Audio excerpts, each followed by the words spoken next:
Hi hello எல்லாருக்கும் வணக்கம். இந்த வீடியோவில் நான் என்னுடைய சர்விக்கல் சர்க்குலர் எக்ஸ்பீரியன்ஸ் பற்றி ஷேர் பண்ணுறேன். இந்த வீடியோ கிளிக் பண்ணி வந்திருக்க நிறைய ஃப்ரெண்ட்ஸ் வந்து ஆல்ரெடி சர்விக்கல் சர்க்குலர் பண்ணியிருக்கலாம், இல்லை பிளான் பண்ணியிருக்கலாம். இந்த வீடியோவில் உங்களுக்கு அதை பற்றின எல்லா டவுட்ஸும் நான் கிளியர் பண்ணுறேன். கண்டிப்பாக வீடியோட எண்டில் உங்களுக்கு ஒரு கிளாரிட்டி கிடைக்கும். வீடியோவை ஸ்கிப் பண்ணாமல் பாருங்கள். ஃபர்ஸ்ட் நான் வந்து எதுக்காக எனக்கு வந்து சர்விக்கல் சர்க்குலர் பண்ணேன் அப்படிங்கிறத சொல்லிடுறேன். என்னோடய ஃபர்ஸ்ட் ப்ரெக்னென்சி வந்து அபார்ட் ஆகிடுச்சு. 5th மந்தில் என்னோடய பேபி வந்து அபார்ட் ஆகிடுச்சு.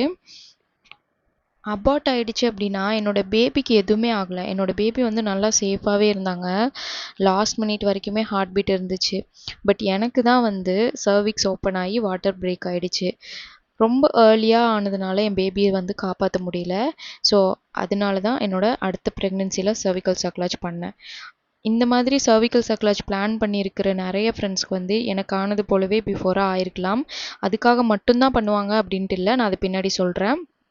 அந்த மாதிரி உங்களுக்கு எனக்கு ஆனது மாதிரி உங்களுக்கு ஏதாவது பிஃபோராக அபார்ஷன் நடந்திருந்ததுன்னா டோன்ட் வரி, கவலைப்படாதீங்க. அந்த சுச்சுவேஷன் எவ்வளோ கொடூரமாக இருக்கும் அப்படிங்கிறத நான் ஃபேஸ் பண்ணியிருக்கேன்.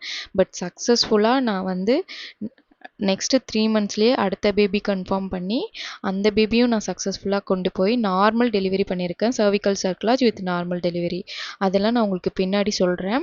இந்த வீடியோவே நான் வந்து எதுக்காக போடுறேன்னா, இந்த மாதிரி என்ன மாதிரி யாருமே ஃபீல் பண்ணக்கூடாது. கண்டிப்பாக நம்மளால் சக்ஸஸ்ஃபுல்லாக நம்மளோட ப்ரெக்னென்சியை கொண்டு போக முடியும். சேஃபான பேபியை டெலிவர் பண்ண முடியும்.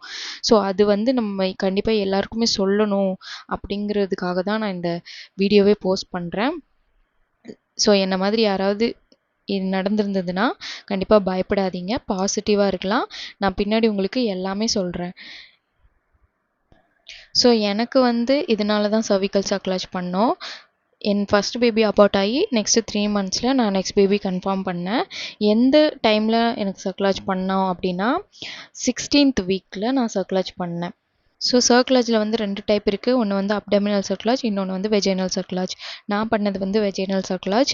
வெஜைனல் சர்க்குலர் யாருக்கெல்லாம் போடுவாங்க அப்படின்னா, ப்ரீவியஸாக சர்விக்ஸ் ஓப்பன் ஆகி அபார்ஷன் நடந்தவங்களுக்கு, சர்விக்ஸ் வந்து ஷார்ட்டாக இருக்கிறவங்களுக்கு, ட்வின் பேபி இருக்கிறவங்களுக்கு, மல்டிபிள் ப்ரெக்னென்சி இருக்கவங்களுக்கு எல்லாத்துக்கும் சர்விக்ஸில் வந்து ஸ்டிச் போடுவாங்க. அதான் வெஜைனல் சர்க்குலர். நான் பண்ணது வந்து வெஜைனல் சர்க்குலர் தான். எனக்கு எதனால் வெஜைனல் சர்க்குலர் டிசைட் பண்ணோம் அப்படிங்கிறதெல்லாம் உங்களுக்கு வேணும்னா சொல்லுங்கள். என்னோடய அபார்ஷன் வீடியோ நான் வந்து நெக்ஸ்ட் போஸ்ட் பண்ணுறேன். அதில் டீட்டெயிலாக எதனால் எனக்கு ஆச்சு, என்ன பண்ணணும், என்ன பண்ணக்கூடாது அப்படிங்கிறதெல்லாம் நான் ஷேர் பண்ணுறேன். ஓகே, இப்போ வந்துட்டு நான் வந்து சர்க்குலர்ஸோட டீட்டெயில்ஸ் சொல்கிறேன். எப்படி பண்ணுவாங்க அப்படின்னா, நம்மளுக்கு வந்து அனஸ்தீசியா கொடுப்பாங்க. அனஸ்தீசியாவில் 2 டைப் இருக்குது. ஒன்று வந்து ஸ்பைனல் அனஸ்தீசியா, இன்னொன்று வந்து ஜென்ரல் அனஸ்தீசியா. ஜென்ரல் அனஸ்தீசியா வந்து எப்படி கொடுப்பாங்க அப்படின்னா, ஜஸ்ட்டு ஒரு ஆக்சிஜன் மாஸ்க் மாதிரி நம்மளுக்கு மாட்டி விட்டுருவாங்க. அந்த கேஸ் வந்து நம்ம ப்ரீத் பண்ணும்போது ஒரு 1 மினிட்லேயே நம்ம வந்து அன்கான்ஷியஸ் ஆயிடுவோம். ஸ்பைனல் அனஸ்தீசியானா உங்களுக்கு தெரியும், சிசேரியனுக்கு பண்ணுற மாதிரி ஸ்பைனில் வந்து ஒரு இன்ஜெக்ஷன் பண்ணுவாங்க. ஸ்பைனல் அனஸ்தீசியா வந்து நம்ம ரெக்கவர் ஆகிறதுக்கு ஒரு 3 to 4 hours ஆகும். ஜென்ரல் அனஸ்தீசியா அப்படிங்கிறது ப்ரொசீஜர் முடிஞ்ச ஒரு 30 minutesலேயே நம்ம வந்து ரெக்கவர் ஆகிடலாம். ஸோ உங்களுக்கு எந்த அனஸ்தீசியா கொடுக்கணும் அப்படிங்கிறத உங்கள் டாக்டர் தான் வந்து டிசைட் பண்ணுவாங்க. எனக்கு வந்து ஜென்ரல் அனஸ்தீசியா பண்ணாங்க.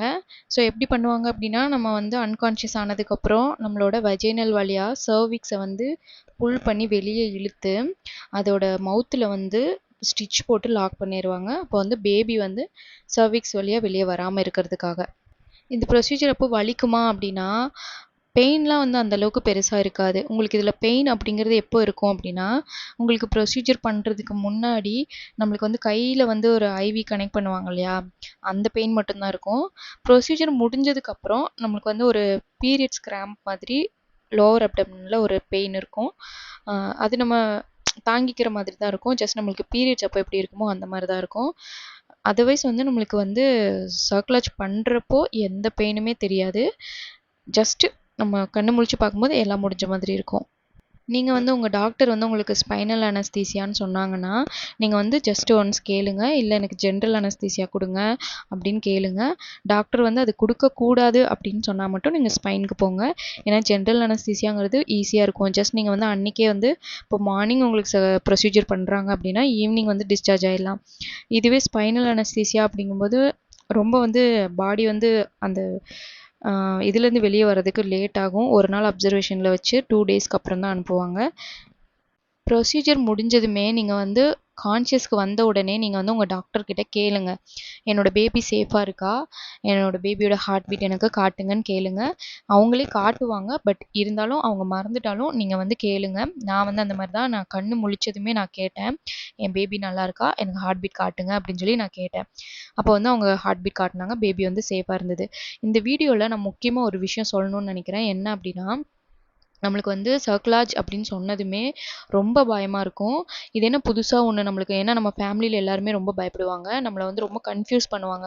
என்ன இப்படியெல்லாம் பண்ணுறாங்க, அந்த காலத்துலலாம் அப்படி இல்லையே, எங்களுக்கெல்லாம் இந்த மாதிரி பண்ணலையே அப்படின்னு சொல்லுவாங்க. நம்மளை வந்து ரொம்ப கன்ஃபியூஸ் பண்ணுவாங்க, ஸ்ட்ரெஸ் ஆக்குவாங்க.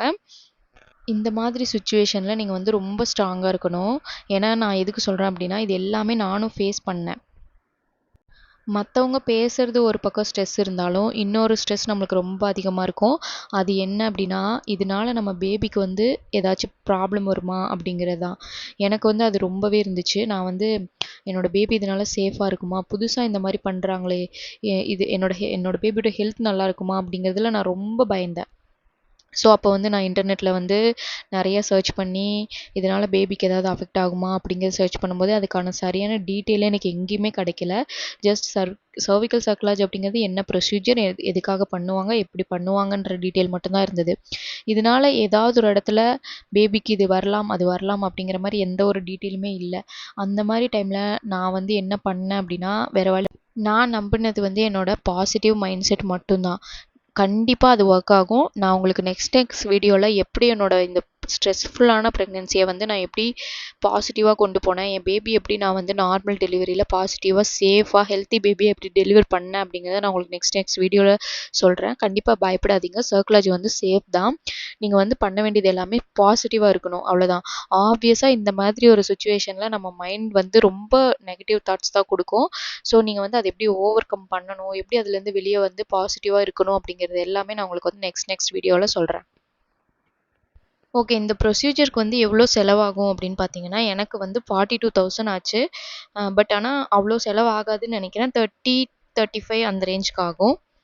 நெக்ஸ்ட் வந்து சர்க்லாஜ் பண்ணால் ஃபுல்லாக பெட் ரெஸ்ட்டில் இருக்கணுமா அப்படிங்கிறது தான் ஒரு பெரிய கொஷினாக இருக்கும். நான் வந்து ஃபுல்லாக பெட் ரெஸ்ட்டில் இல்லை. பெட் ரெஸ்ட்னால் பெட்லேயே தான் இருப்பாங்க. ஜஸ்ட் சாப்பிட்றதுக்கு எந்திரிச்சு உட்காருவாங்க, திருப்பி படுத்துப்பாங்க, அந்த மாதிரி இருக்கணும். நான் வந்து ஃபுல்லாக பெட் ரெஸ்ட்டில் இல்லை. பட் ஆனால் நான் வெளியில் எங்கேயுமே போகலை, எந்த இடத்துக்குமே வீட்டை விட்டு வெளியே போகவே மாட்டேன். போனால் ஹாஸ்பிட்டல் மட்டும்தான் போவேன். அதே மாதிரி வீட்லேயே வந்து நான் படுத்துகிட்டே இருக்க மாட்டேன். ஜஸ்ட் சின்ன சின்ன ஒர்க்லாம் பண்ணுவேன் வீட்டில். நார்மலாக நம்ம பார்க்குற ஒர்க்கு, சும்மா வீடு கூட்டுறது, அந்த மாதிரி சின்ன சின்ன ஒர்க்லாம் பார்ப்பேன். அந்த மாதிரி நார்மலாக தான் இருந்தேன். நான் ஏன் அப்படி இருந்தேன் அப்படின்னா, எனக்கு வந்து சர்விக்ஸ் லென்த்து வந்து ஷார்ட்டாக இல்லை, கரெக்டாக இருந்தது. ஸோ அதனால் நான் வந்து அப்படி இருந்தேன். உங்களுக்கு வந்து சர்விக்ஸ் லென்த்து ஷார்ட்டாக இருக்குது அப்படிங்கிறதுக்காக சர்க்லாஜ் பண்ணியிருந்தீங்கன்னா, உங்கள் டாக்டர் வந்து உங்களை ஃபுல்லாக பெட் ரெஸ்ட்டில் இருக்க சொல்லுவாங்க. ஸோ நீங்கள் அதை கண்டிப்பாக ஃபாலோ பண்ணிக்கோங்க. ஓகே, அவ்வளோதான் சர்க்லாஜ் பற்றின டீட்டெயில்ஸ். இதுக்கப்புறம் சர்க்லாஜ் ரிமூவல், டெலிவரி எல்லாமே எப்படி இருக்கும் அப்படிங்கிறது வேணும்னா கமெண்ட்டில் கேளுங்க, நான் வீடியோ போஸ்ட் பண்ணுறேன். ப்ரெக்னென்சி ரிலேட்டடாக என்ன டவுட் இருந்தாலும் எனக்கு கமெண்ட் பண்ணுங்கள், நான் கண்டிப்பாக ஆன்சர் பண்ணுறேன். தேங்க்ஸ் ஃபார் வாட்சிங்.